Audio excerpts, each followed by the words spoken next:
보도록 하겠습니다. 영화 300이라는 그 영화를 보시면요, 크세르세스 대왕이라는 사람이 나옵니다. 저도 그 영화를 전체로 다 보지는 못했고 띄엄띄엄 이제 뭐 영화 예고 이런 거를 통해서 봤는데요. 크세르세스 대왕은 그 가운데 그 아랍의 대왕으로 나오고 있습니다. 보시면은 머리는 빡빡 깎았고요. 온몸에 금으로 치장을 한 상태로, 그리고 엄청나게 큰 가마를 타고 다닙니다. 그러면서 그 사람이 하는 말이 굉장히 유명한 말이 있습니다. 뭐라고 이야기할까요? 그 사람은 이야기합니다.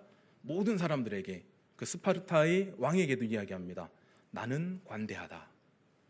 그 사람이 관대하다 이렇게 이야기하는 이유는 그가 가지고 있는 힘과 능력을 가지고 사람들에게 살아갈 수 있는, 죽지 않고 살 수 있는 기회를 허락하니까 내가 얼마나 관대하냐라고 이렇게 주장하는 겁니다. 근데 이 사람이 굉장히 놀라운 반전을 가지고 있는데요, 바로 에스더의 남편입니다. 에스더의 남편 아닥사스다 왕이 바로 이 크세르세스 대왕입니다. 얼마나 그 험악한 왕입니까? 자기 말 따르지 않는다고 자기의 왕비를 죽인 그 왕인데, 왕비를 내쫓은 왕인데, 그가 이야기합니다. 나는 관대하다. 누구 입장에서 관대한 걸까요? 상대방의 입장에서 관대한 걸까요? 아니면은 내 입장에서 관대한 걸까요? 내 입장에서 관대한 겁니다. 내가 이만큼 해주면 되지 않았느냐? 내가 너에게 이만큼 해줬으면 그걸로 족하지 않느냐라고 이야기하는 겁니다. 그러면서 상대방에게도 동일한 모습을 요구하고 있습니다. 내가 너에게 이렇게 했으니까 너는 나를 관대한 자로 받아들여라. 그렇다면 이 관대함이란 무엇을 의미하고 있을까요? 관대함이란 우리는 흔히 은혜와 긍휼로 여기고 있습니다. 그래서 관대하다라고 했을 때는 누구를 이해하는 것, 누구를 용납하는 것, 그리고 누구에게 용서를 베푸는 것, 그리고 그를 허용하는 것, 이것이 관대하다라는 것으로 우리가 여기고 있습니다. 그러면서 이야기하는 것이, 관대함을 베풀 수 있는 힘과 능력을 가진 자가 관대함을 받을 수밖에 없는 연약한 자들, 부족한 자들에게 나눠주는 것을 관대함이다라고 우리가 표현을 합니다. 몇 년 새에 사회적으로 굉장히 이슈가 되는 단어 두 가지가 있습니다. 첫 번째는 노키즈존이고요, 두 번째는 맘충이라는 단어입니다. 노키즈존은 말 그대로 노, 싫다, 키즈, 아이들을 우리 집에 데리고 오지 말라라는 그러한 식당이나 그러한 문화 공간들이 점점 늘어나고 있다는 겁니다. 그에 따라서 이제 아이들을 제대로 케어하지 못하는 부모들을 향해서, 특히나 엄마들을 향해서 맘충이다라고 이렇게 이야기를 합니다. 왜 그렇게 이야기를 할까요? 자신들의 자녀에게 관대함을 다른 사람들로부터 요구를 하고 있기 때문입니다. 아이가 이렇게 뛰노는 거 괜찮지 않아요? 아이가 이렇게 사고 치는 거 괜찮지 않아요? 왜 우리 아이에게 이렇게 화를 내고 우리 아이를 왜 혼내킵니까? 우리 아이 건들지 마세요 라고 하면서 다른 이들에게 피해를 주고 다른 이들에게 고통을 주는 그러한 엄마들을 이렇게 이야기를 합니다. 그런 사람들이 점점 많아지니까 식당이나 이런 여러 군데에서는 나는 더 이상 당신들을 받지 않겠습니다, 당신들에게 더 이상 그러한 관대함을 베풀 수가 없습니다 라고 하면서 우리는 아이를 데리고 오면은 들어오지 못합니다 라고 주장하는 그러한 가게들이 늘어나기 시작합니다. 심지어는 식당에서 그러한 모습들이 참 많이 보인다고 하는데요, 우리 아이 밥 먹이게 그 밥 조금 주세요, 국 조금 주세요, 계란 후라이 해주세요, 전혀 없는 것들을 요구하면서 그런 것쯤은 해줄 수 있지 않냐고 요구하는 부모들이 있다고 합니다. 근데 어떤 사장님이 이렇게 얘기했답니다. 자기 엄마가 자기 애한테 돈 쓰는 게 그렇게 아까워서 애 밥 하나 안 시켜주는데 왜 내가 생판 남인데 당신 자녀에게 그러한 은혜를 베풀어야 됩니까? 그러한 관대함을 베풀어야 됩니까? 라고 이야기하니까 그 엄마가 놀래가지고 얼굴이 빨개져서 도망갔다라는 이야기도 있습니다. 즉 이러한 관대함을 우리가 서로 가지고 서로에게 이 관대함을 나타내기 위해서 살아야 하는데, 우리가 내가 관대하는 것처럼 스스로 여기면서 어떻게 됩니까? 식당에 가서는 내가 이 집에서 물건을 팔아주지 않습니까? 내가 당신에게 그 돈을 주지 않습니까? 그러니 당신은 내가 요구하는 그 관대함을 나에게 베풀어야 됩니다. 나의 욕심, 나의 만족을 위해서 다른 사람들을 더 고통스럽게 하고 더 아프게 하는 모습들을 끊임없이 나타내고 있는 것이 지금의 모습입니다. 그러다 보니 어떻게 됩니까? 사회적으로 굉장히 비난받고 있고 손가락질 받고 있고 욕을 먹고 있습니다. 그러다 보니 더 나아가서는 어떤 문제가 생깁니까? 진짜 선한, 진짜 착한 그러한 부모들이 더 이상 애들을 데리고 나갈 데가 없다라는 겁니다. 애들 데리고 갈 때는 이제 먹을 것들 바리바리 짐 싸가지고 등짐 지고 옛날처럼 그렇게 가야 되는 상황이 도래하고 말았습니다. 왜 그럴까요? 이 관대함이라는 것을 잘못 알고 있기 때문입니다. 은혜, 그리고 용납하는 것, 그리고 허용하는 것, 이것을 잘못 알고 있으니까 이러한 모습이 나타나는 것입니다. 오늘 본문에 나오는 포도원 일꾼들이 있습니다. 이들은 하루하루 먹고 살기 위하여 지금 일을 나가야 되는 상황입니다. 제일 먼저 왔는 사람들은 몇 시에 왔는지 기록이 되지 않지만은 보통 해 뜰 때를 6시로 본다면은 아침 6시에 왔을 가능성이 있습니다. 아침 6시에 와서 포도원 주인이 그들을 보고 몇 명을 데려갑니다. 그 이후에 9시에 와서 보니까 아직도 남아있는 사람들이 있습니다. 왜 남아있습니까? 혹시나 나를 불쌍히 여겨서 써줄 사람이 있을까봐, 혹시나 나를 데려가서 나에게 일용할 양식을 줄 그러한 사람이 있을까봐 남아서 기다리는 겁니다. 그들을 또 데려갑니다. 또 12시에 가보니 사람이 있습니다. 어떻게 합니까? 그들을 데려갑니다. 3시에 가보니까 또 있습니다. 어떻게 합니까? 그들을 또 데려갑니다. 그리고 마지막에 5시에 나가보니까 또 사람이 남아있는 겁니다. 그를 불쌍히 여긴 포도원 주인이 어떻게 합니까?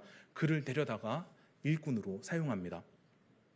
포도원 주인은 자신이 할 수 있는 관대함을 온전하게 보이고 있습니다. 그리고 이 포도원 주인의 관대함을 입은 이 사람들이 처음에는 어떠한 마음을 가졌는지 우리가 먼저 생각해 볼 필요가 있습니다. 처음에 이 포도원 주인의 그 부름을 따라서 그 택함을 입어서 포도원으로 가서 일한 사람들의 마음은 어떠했을까요?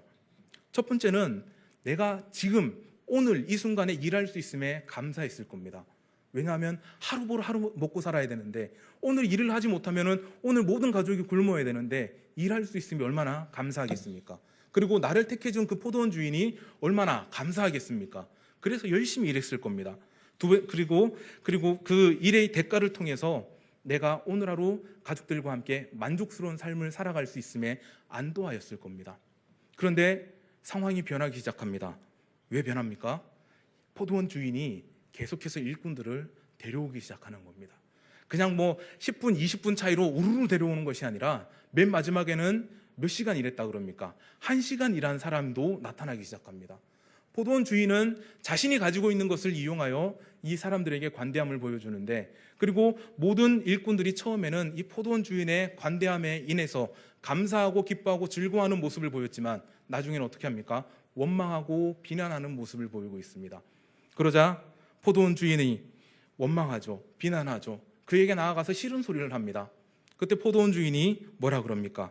13절에서 15절에 이렇게 이야기합니다. 친구여, 내가 내게 잘못한 것이 없노라. 내가 나와 한 데나리온의 약속을 하지 않았느냐? 내 것이나 가지고 가라. 나중에 온 이 사람들에게 너와 같이 주는 것이 내 뜻이니라. 내 것을 가지고 내 뜻대로 할 것이 아니냐? 내가 선함으로 내가 악하게 보느냐?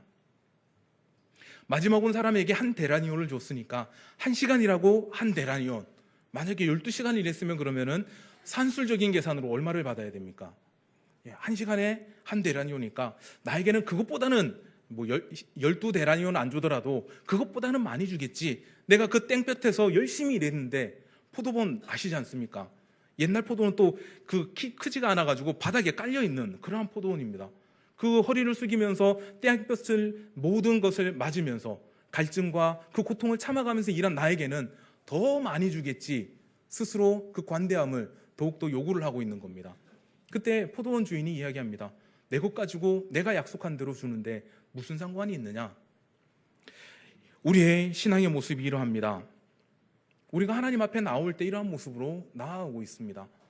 우리가 하나님 앞에 나와서 하나님과 함께한다, 나는 믿음 생활을 하고 있습니다, 나는 신앙 생활을 하고 있습니다 라고 이야기할 때 우리는 먼저 우리에게 주어진 그 사랑을 이미 잊어버린 채로 신앙 생활을 하고 있는 모습이 대부분입니다. 다들 아시지 않습니까? 하나님께서 우리에게 주신 가장 큰 선물이 무엇인지, 또한 우리가 받은 가장 큰 복이 무엇인지, 그것을 이미 우리가 지금 누리고 살아가고 있는지 아니면 누리지 못하고 살아가고 있는지 우리가 잘 알고 있지 않습니까? 우리는 이미 예수 그리스도의 십자가의 보혈로 인하여 하나님의 자녀가 되는 권세를 받았고 하나님의 구원이라는 놀라운 선물을 이미 받았습니다. 이미 하나님과 약속된 것을 받았습니다. 포도원 일꾼이 처음에 주인과 약속한 대로 오늘 하루 일하면 너희에게 한 데나리온을 주겠다. 이미 받았습니다. 그런데 우리는 어떻게 살아가고 있습니까? 우리는 이 하나님의 은혜와 사랑을, 처음 그 은혜와 사랑, 우리가 가지고 있던 그 첫 감사를 잊어버린 채 지금 내게 더 많은 것을 주시지 않는 하나님을 원망하고 살아가는 어리석음들이 굉장히 많이 나타납니다. 이러한 이유는 간단합니다. 이 관대함이라는 것을 잘못 이해하기 때문입니다. 이 관대함, 다 용서해 주시겠지, 다 포용해 주시겠지, 다 허용해 주시겠지. 우리가 기도를 할 때도 마찬가지입니다. 내가 기도하면 무조건 다 들어주시겠지. 그러한 어리석음이 우리의 눈을 가리고 귀를 막고 있어서 우리는 나의 욕심대로 세상이 요구하는 그 삶의 방식을 하나님 앞에 적용한 채로, 하나님, 내가 이만큼 했으니까 나는 이렇게 해주셔야 됩니다. 하나님, 나는 저렇게 했으니까 하나님께서 내 옆에 앉은 사람보다 더 큰 것으로, 더 만족스러운 것으로 나를 채워주셔야 됩니다 라는 미련한 신앙의 모습을 가지고 있습니다. 중요한 것은 하나님의 이 관대함 가운데서는 긍휼만, 그러한 은혜만이 있는 것이 아니다라는 사실입니다. 하나님의 관대함 가운데는 은혜와 긍휼도 있지만 그 가운데 공의와 말씀도 함께 들어가 있음을 우리는 분명히 기억을 해야 됩니다. 창세기 1장에서 3장의 내용을 보시면 잘 아신 내용이지 않습니까? 에덴 동산에 있는 아담과 하와의 모습이 나타납니다. 하나님께서 그 아담과 하와에게 긍휼을 먼저 베풀어 주셨습니다. 용납하고 허용하는 모습을 보여주셨습니다. 그래서 뭐라 말씀하십니까? 이 동산에 있는 모든 나무의 열매를 너를 위하여 준비해놨으니 다 따먹어라, 이렇게 말씀하셨습니다. 그러면서 말씀을 주시고 공의를 세워주셨습니다. 어떤 말씀입니까? 다 먹어도 좋은데 동산 중앙에 있는 선악을 알게 하는 나무의 열매만은 절대 먹지 마라. 먹으면 반드시 죽으리라. 하나님께서 모든 것을 허용해 주셨을 때 하나님께서 말씀을 통하여 그가 살아갈 방향을 온전하게 제시해 주셨음에도 불구하고 어떻게 합니까? 이 아담과 하와는 그 말씀을 잊어버린 채 하나님 앞에 범죄하는 그러한 어리석음을 범하게 되었습니다. 그런데 거기서 하나님의 긍휼이 끝났습니까? 하나님의 관대하심이 끝났습니까? 절대 아닙니다. 하나님께서는 또 다른 긍휼을 보여주시고 또 다른 공의를 우리 가운데 허락하여 주셨습니다. 에덴 동산에서 쫓겨난 이 아담과 하와를 불쌍히 여기셔서 하나님께서는 그들에게 짐승의 가죽으로 옷을 지어 입히셨습니다. 그 후에는 어떻게 됩니까? 그들이 이 땅 가운데 외롭게 살아갈까봐, 그들이 하나님의 그 은혜와 사랑을 잊어버릴까, 그들에게 하나님의 귀한 선물인 자녀들을 허락하여 주셨습니다. 그래서 그들이 하나님께서 주신 말씀을 기억하면서 하나님 안에서 오랫동안 살아갈 수 있게 만들어 놓으셨습니다. 그 이후에 가인이 나타납니다. 가인은 어떻게 됩니까? 자신의 시기와 질투를 이기지 못하여 동생을 죽인 살인자입니다. 이때 하나님께서 그에게 말씀으로서 나타나십니다. 어떤 말씀을 주십니까? 너는 땅의 저주를 받고 땅을 돌아다니며 유리하고 방황하는 자가 될 것이다 라고 말씀을 합니다. 그러면서 이 가인이 이야기합니다. 하나님, 그러면은 나를 살인자라고 욕하면서, 동생을 죽인 자라고 욕하면서 나를 사람들이 죽일까 봐 내가 겁이 납니다. 하나님, 나를 불쌍히 여겨주세요라고 하나님 앞에 메어 달리고 있습니다. 그때 하나님께서 뭐라고 말씀하십니까? 너에게 나의 긍휼을 주겠다라고 하시면서 그에게 표를 주십니다. 표를 주시는데 그 표가 무슨 표입니까?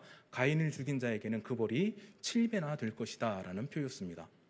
하나님께서 그 가인을 지켜주시고 보호하여 주시겠다라는 그 말씀들을 그 사람, 가인을 보는 모든 사람들이 이 사람을 건들면 안 되겠구나, 이 사람은 하나님의 보호하심을 지금 받고 있는 자이구나 라는 것을 알도록 하나님께서 긍휼을 베풀어 주셨습니다. 그런데 그 긍휼이 사라지게 되는데요, 언제 사라지게 됩니까? 그 긍휼이 사라지는 것은 그 4장 16절부터 24절에 나오는데요, 하나님의 긍휼이 사라집니다. 가인이 놋 땅에 터를 잡고 거주하였더라. 그리고 그 자리에 자신의 아들의 이름을 따서 에녹성을 쌓았더라. 거기부터 이제 하나님의 긍휼하심이 사라지게 됩니다. 하나님의 용납하심과 하나님의 그 용서하심이 사라지게 됩니다. 왜 사라집니까? 그가 말씀을 떠나고 하나님의 공의를 떠났기 때문입니다. 그 이후에 나타나는 후손 중에 라멕이라는 사람이 있습니다. 그는 자신이 원하는 대로 사람들을 죽이고 사람을 고통스럽게 만들고 사람들의 눈에서 피눈물이 흐르게 하면서 이야기를 합니다. 가인을 위하여서는 벌이 7배였지만 너희들이 그 고통 때문에 나를 죽인다면 하나님께서 너희들에게 벌을 77배나 주실 것이다. 자신의 이득을 따라서 하나님을 이용하고 하나님을 팔아먹는 그런 파렴치한 모습을 보이고 있습니다. 긍휼하심을 입은 자들이 그 긍휼 가운데 계속해서 거하지 못하는 궁극적인 이유가 여기 나타나고 있습니다. 바로 공의를 떠났기 때문에, 말씀을 떠났기 때문입니다. 계속해서 창세기 12장에 보시면 아브라함이 나옵니다. 이 아브라함도 하나님의 말씀을 따라서 살아갔던 믿음의 조상이다라고 우리가 이렇게 이야기하는데요. 이 사람의 초반 인생을 보면은 하나님의 말씀대로 살아가지 못해서 고난당하는 모습들을 우리가 볼 수 있습니다. 12장에 뭐라고 나옵니까? 고향 친척 아버지의 집을 떠나 지시할 땅으로 가라. 무슨 말입니까? 목적지가 없습니다. 하나님께서 어디에 거주하라가 아니라 그 땅을 네가 계속 떠돌다 보면은 내가 너에게 허락할 땅이 있을 것이다. 그곳에 정착하여라라고 이야기를 하고 있습니다. 그런데 이 아브라함은 어떠한 모습을 보이고 있습니까? 이 하나님의 말씀을 따라서 살았습니까? 이 하나님의 말씀을 따라서 처음부터 자신에게 주어진 그 길을 걸어가고 있습니까? 아님을 우리가 알고 있습니다. 아브라함은 자기의 자녀 없음으로 인하여 조카인 롯, 자기 친척을 끊임없이 데리고 가고 있습니다. 왜 데리고 갑니까?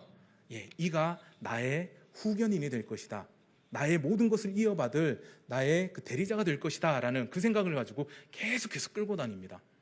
하나님께서 이 가인에게 고향과 친척과 아버지의 집을 떠나면은 내가 너에게 표를 하나 줄 것인데 네가 그 당시 위험한 세상 가운데 너를 보호할 수 있도록 너를 축복하는 자에게 내가 복을 주겠고 너를 저주하는 자에게 내가 저주하겠다라는 그 말씀을 통해서 붙들어 주시겠다고, 인도하여 주시겠다고 말씀함에도 불구하고 아브라함은 이 하나님의 말씀을 온전히 믿지 못한 채 자신의 뒤를 받쳐줄 자신의 조카를 데리고 계속해서 떠돌아가고 있습니다. 일부는 지키고 일부는 지키지 못한 채 계속해서 그러한 벌을 받고 있는 거죠, 어찌 보면. 그리고 12장 10절과 20절에 보면은 애굽으로 내려간 아브라함의 모습이 나옵니다. 하나님께서 그 전에 이미 가나안 땅을 내가 너의 자녀 후손에게 줄 것이다. 바로 내가 너에게 처음에 약속한 그 땅이 바로 이 땅이다라고 말씀을 하셨습니다. 그런데 아브라함은 어떻게 합니까? 그 자신의 잠시의 고난으로 인하여 하나님께서 허락하여 주신 땅을 떠나게 됩니다. 말씀을 떠났습니다. 그리고 창세기 20장에 블레셋으로 내려간 아브라함의 모습도 나오죠. 왜 내려갔습니까? 굶어 죽기 싫어서 내려갔습니다. 그러면서 그 하나님의 땅을 버리고 하나님의 말씀을 버리고 내려갔을 때 하나님께서 처음에 아브라함에게 약속해 주신 이 놀라운 긍휼의 표가 그에게 제대로 나타나지 않으면 우리가 볼 수 있습니다.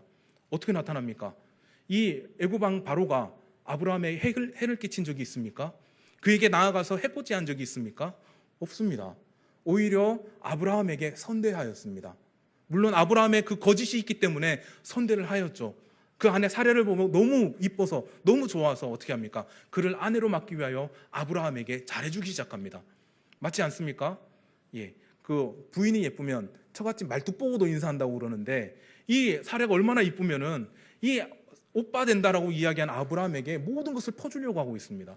이 아비멜렉도 마찬가지입니다. 사례를 보고 너무 이뻐서 아브라함에게 계속 퍼주려고 하고 있습니다. 근데 그들이 복을 받았습니까? 저주를 받았습니까? 저주를 받았습니다. 어떠한 저주를 받습니까? 태의 문이 닫히는 저주를 받았습니다. 아브라함에게 선대하였는데 하나님의 복이 그들에게 임하지 않습니다. 아브라함에게 선대하였는데 하나님의 저주가 그에게 임했습니다. 이것은 누구를 향한 하나님의 음성일까요? 바로 아브라함을 향한 하나님의 음성입니다. 네가 똑바로 말씀 안에서, 네가 똑바로 하나님의 공의 안에서 살아가지 못하니까 하나님의 은혜가 은혜로 전달되지 못하고 저주로 바뀌어서 전달되어지는 것이고, 하나님의 복이 그들에게 오히려 고통과 슬픔과 아픔이 된다라는 것을 우리에게 보여주고 있습니다. 그것은 이 아브라함이 자신의 욕심을 따라서 자신의 생각대로 행하는 그러한 모습 가운데 하나님께서 이것은 용서해 주시겠지, 하나님께서 이것은 허용해 주시겠지, 하나님께서 이것만은 이해해 주실 거야 라는 그러한 미련한 가운데 나아온 모습이다라고 볼 수 있습니다. 이 가인과 아브라함의 공통점이 있습니다. 첫 번째는 긍휼의 하나님을 만났다라는 겁니다. 그들이 길을 떠날 때 어디로 가야 될지 모르고 생명이 위협을 받는 그 상황 가운데서 하나님께서 표를 주시고 그 죄인을 사랑하시고 택한 자를 사랑하시는 하나님의 온전한 모습을 그들에게 보여주셨습니다. 그래서 그들이 이 땅 어디를 다니든지 어떤 상황 가운데 있다 하더라도 하나님께서는 그들의 모든 필요를 채워주시고 그들의 생명을 지켜주시겠다, 그 표를 통하여 말씀하셨습니다. 그런데 안타깝게도 이 모습이 사라지게 되는 거죠. 두 번째는 어떻습니까? 공의의 하나님을 만났습니다. 그들이 떠나갈 때 그냥 내가 너희를 위하여 모든 것을 퍼줄 거야, 이런 하나님이 아니라 말씀을 통하여 그들이 행해야 할 바를 분명하고 명확하게 보여주신 하나님의 말씀, 하나님의 공의가 그들에게 주어졌습니다. 가인에게는 어떻습니까? 너로 인하여 땅이 저주를 받을 것이고 너는 이 땅 가운데서 유리하며 방황하는 자, 네가 한 곳에 정착하지 못하고 다른 사람들의 비난을 받으면서 계속해서 또 돌아다닐 것이다. 그러한 하나님의 말씀을 받았고요. 그리고 아브라함은 어떻습니까? 아버지와 친척과 고향집을 떠나서 내가 지시할 땅으로 가라. 그곳에서 머무는 것, 그것이 너의 복이 될 것이고 그것이 너의 은혜가 될 것이다 라고 분명하게 말씀하시는 하나님을 이 두 사람이 분명하게 만났습니다. 그런데 결정적 차이는 어떠한 걸까요? 가인은 그 하나님의 말씀 가운데로 들어오지 못했습니다.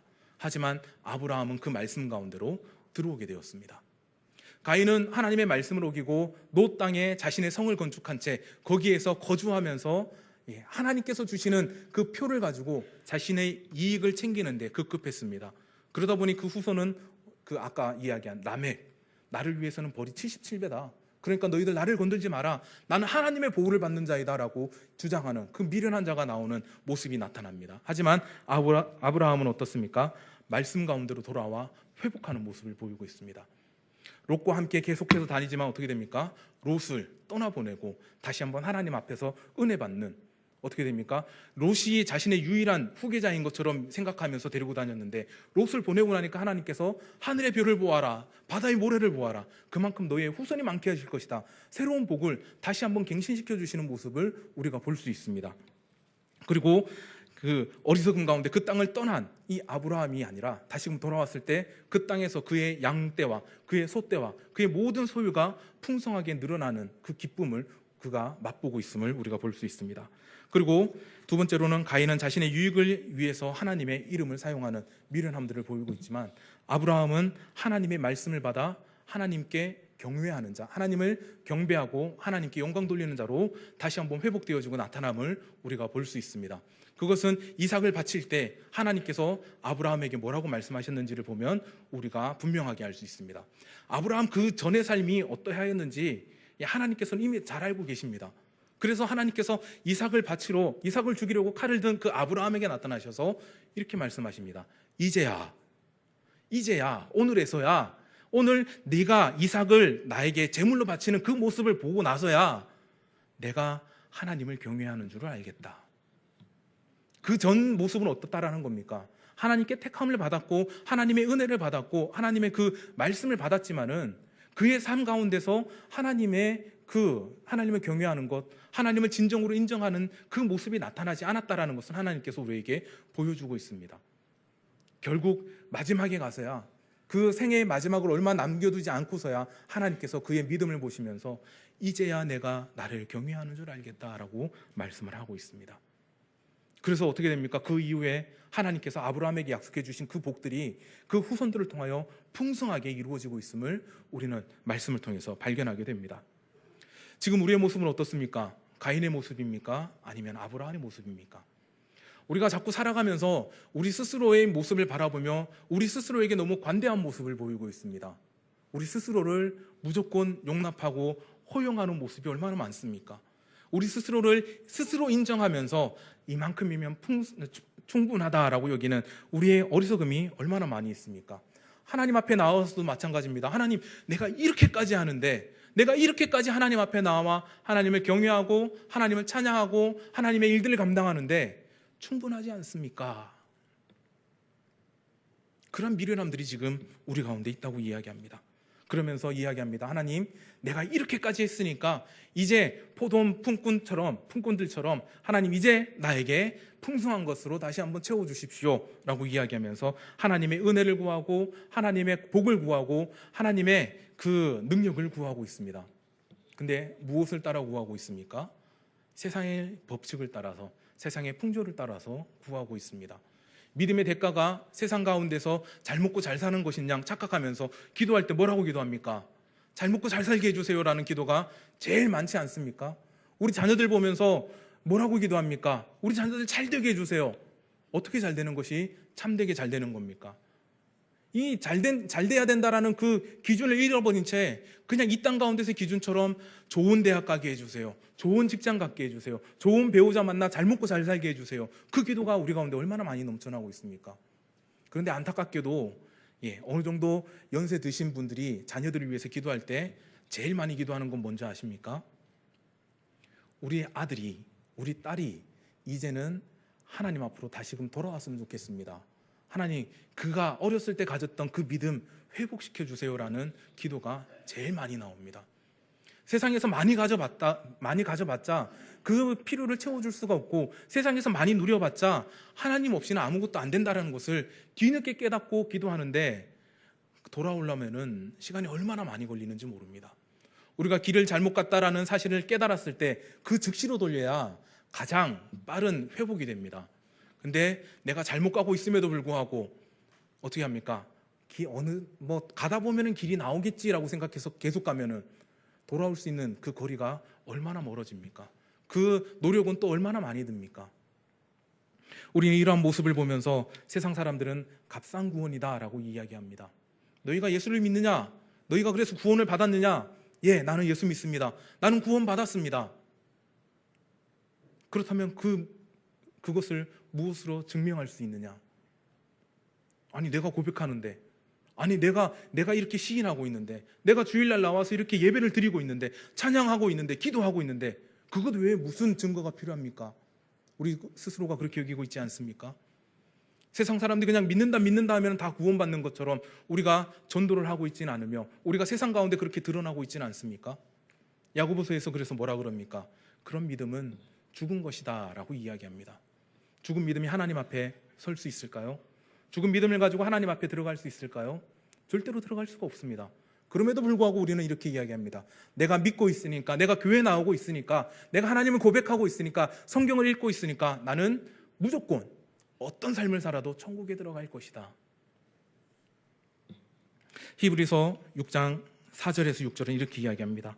한번 빛을 받고 세상 하늘의 은사를 맛보고 성령에 참여한 바 되고 하나님의 선한 말씀과 내세의 능력을 맛보고도 타락한 자들은 다시 새롭게 하여 회개하게 할 수 없나니 이는 그들이 하나님의 아들을 다시 십자가에 못 박아 드러내놓고 욕되게 함이라.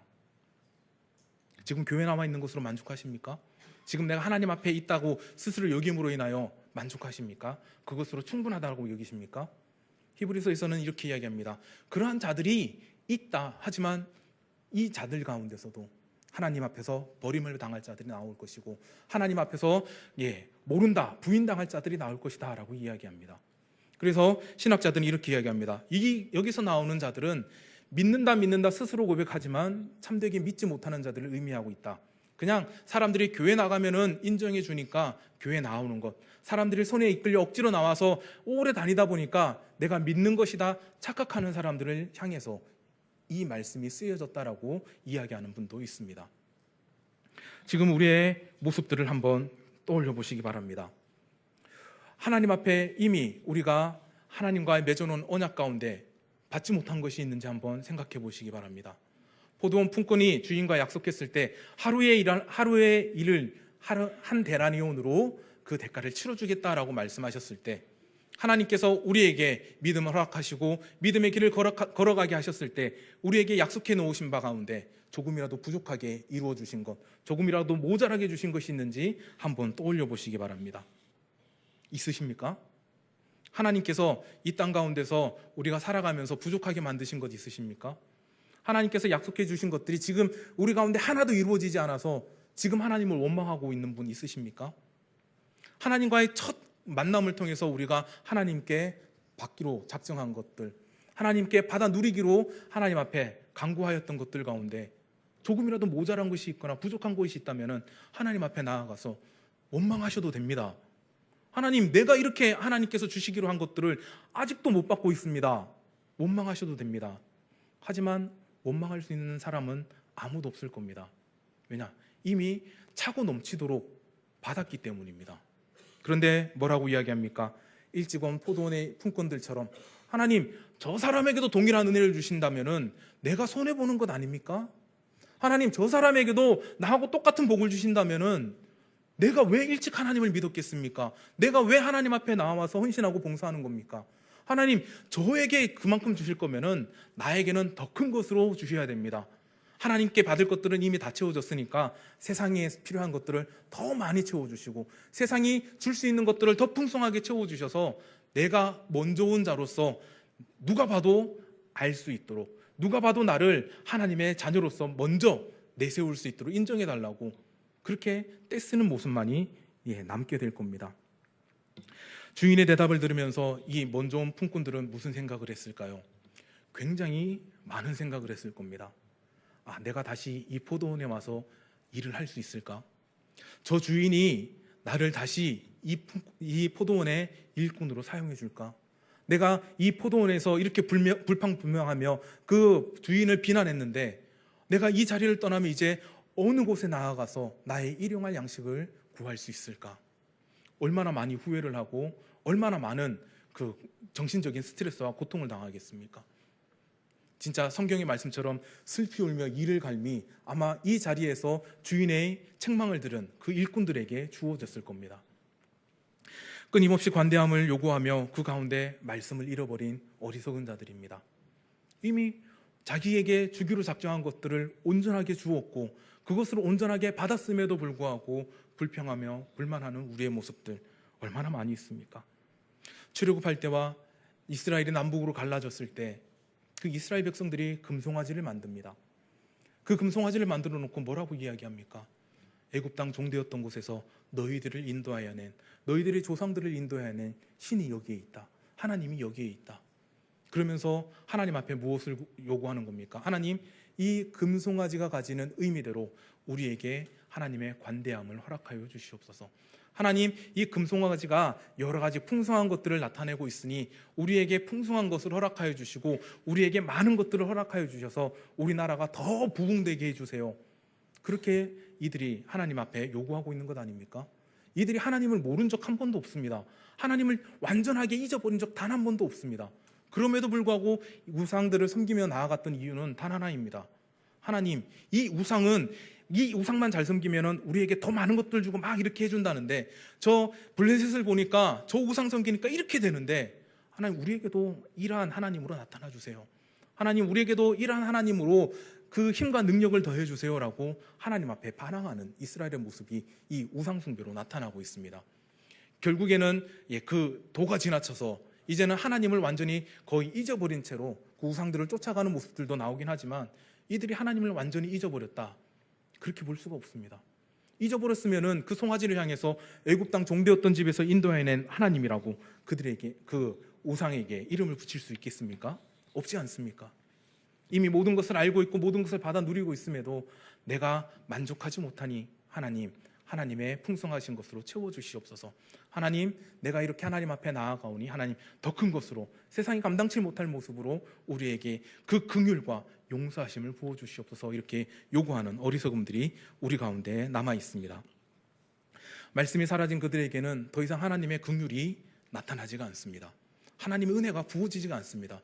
부어진다 하더라도 그들이 그것을 은혜로 깨닫지 못하고 그 하나님의 사랑을 깨닫지 못하는 미련하고 어리석은 자가 되고 말았음을 우리는 볼 수가 있습니다. 안타깝게도 한국교회가 계속해서 흔들리는 이유가 무엇입니까? 한국교회가 비난받는 이유가 무엇입니까? 다른 것이 아니라 교회 가운데 이 관대함, 우리가 흔히 생각하는 이 관대함이 넘쳐나고 있기 때문입니다. 우리 교단에서도 안타깝게도 많은 그 큰 교회 목사님들이 7계를 범함으로써 이렇게 교단에서 많은 이슈가 된 그런 적도 있습니다. 그런데 그 교회들에서 뭐라고 이야기합니까? 우리 교회 일이니까 다 덮고 넘어갑시다. 우리 교회에서는 다 덮었으니까 당신들 아무 말도 하지 마세요.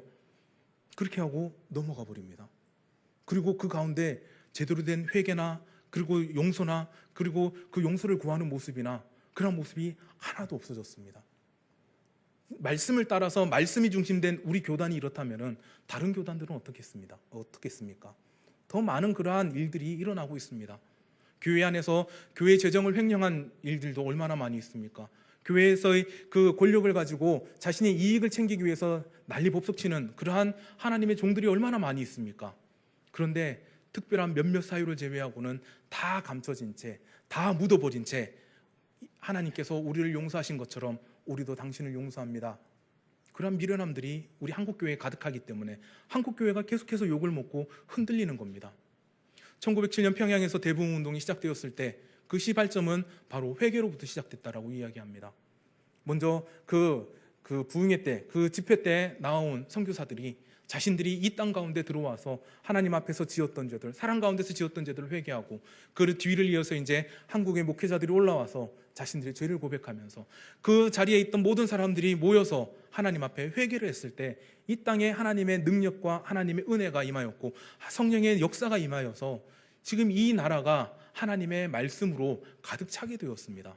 근데 그것을 잊어버린 채, 그 말씀을 잊어버린 채 그저 이 관대함, 이 용서, 긍휼 이것만을 이야기하고 있으니 어찌 하나님의 역사가, 하나님의 풍성하신 은혜가 우리 가운데 임할 수 있겠습니까? 지금 우리부터라도 변화되어야만 합니다. 이 관대함이 그냥 관대함이 아닙니다. 그 가운데 반드시 우리가 지키고 따라야 할 하나님의 말씀이 함께 주어지는 관대함입니다. 그것이 참된 긍휼이고 참된 은혜이고 참된 용서입니다. 자녀들이 잘못했을 때 몇 대 때리고 치우십니까? 아니면 자녀들이 뭔가를 잘못했을 때 그냥 됐다라고 하고 치워버리십니까? 자녀들이 계속해서 똑같은 잘못을 저지르는데 그냥 그것을 그래 그냥 괜찮아 하고 넘어가시는 부모님들이 있으십니까? 없지 않으십니까? 그들이 제대로 자라나기 위해서, 그들이 제대로 성장하여 이 땅 가운데서 잘 쓰임받을 수 있도록 어떻게 합니까? 그들을 훈계하고 책망하고 그들 가운데 그들을 변화시킬 수 있는 말들을 부모님들이 해주십니다. 하나님께서도 동일합니다.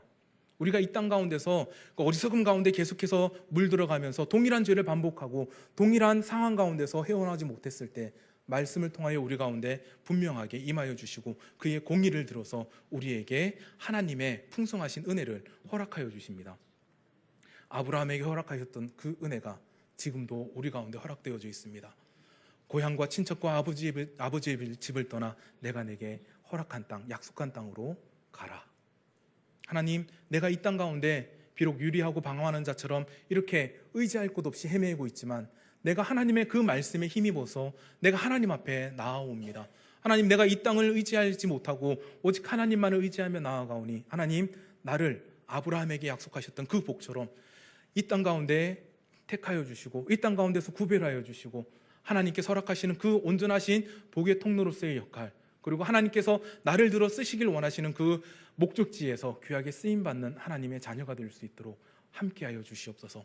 나의 미련한 것들 내려놓게 하여 주시고 나의 부족한 부분들을 말씀으로 채워주셔서 온전한 자로서 세상 가운데 나아가는, 그리고 온전한 자로서 하나님께 영광을 돌리는 자 되게 하여 주시옵소서. 하나님, 그래서 지금이라도 이제서라도 하나님 앞에 우리의 모습을 통해서 하나님 앞에 인정받을 수 있도록 이제야 내가 하나님 경외하는 줄 알겠다.